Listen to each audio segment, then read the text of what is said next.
نحمدہ ونصلی علی رسولہ الکریم اما بعد فاعوذ باللہ من الشیطان الرجیم بسم اللہ الرحمن الرحیم۔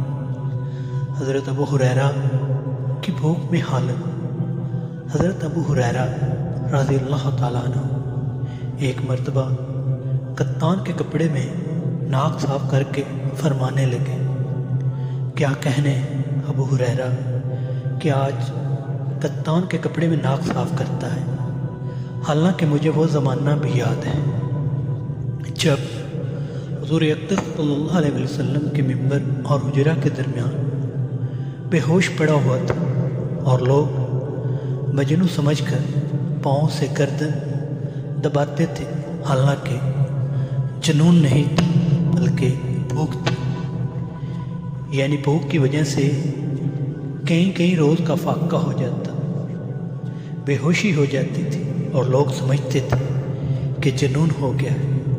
کہتے ہیں کہ اس زمانہ میں مجنوں کا علاج گردن کو پاؤں سے دبانے سے کیا جاتا تھا۔ حضرت ابو ہریرہ رضی اللہ تعالیٰ عنہ بڑے صابر اور کانے لوگوں میں تھے، کئی وقت فاقہ میں گزر جاتے تھے۔ حضور صلی اللہ علیہ وسلم کے بعد اللہ نے فتوحات فرمائی تو ان پر تونگری آئی۔ اس کے ساتھ ہی بڑے عابد تھے، ان کے پاس ایک تھیلی تھی جس میں کھجور کی گٹھلیاں بھری رہتی،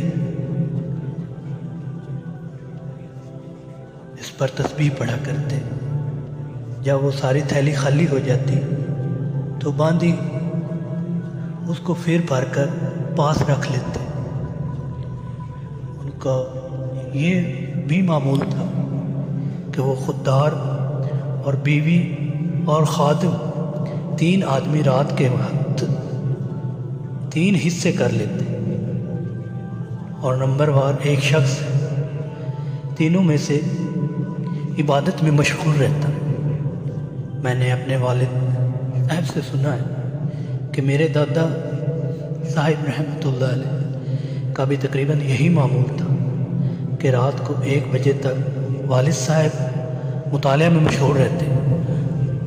1 بجے دادا صاحب تہجد کے لیے اٹھتے تو تقاضاً فرما کر والد صاحب کو سلا دیتے اور خود تہجد میں مشغول ہو جاتے، اور صبح تقریباً پونے گھنٹہ قبل میرے تائے صاحب رحمۃ اللہ علیہ کو تہجد کے لیے جگا دیتے اور خود اتباع سنت میں آرام فرماتے۔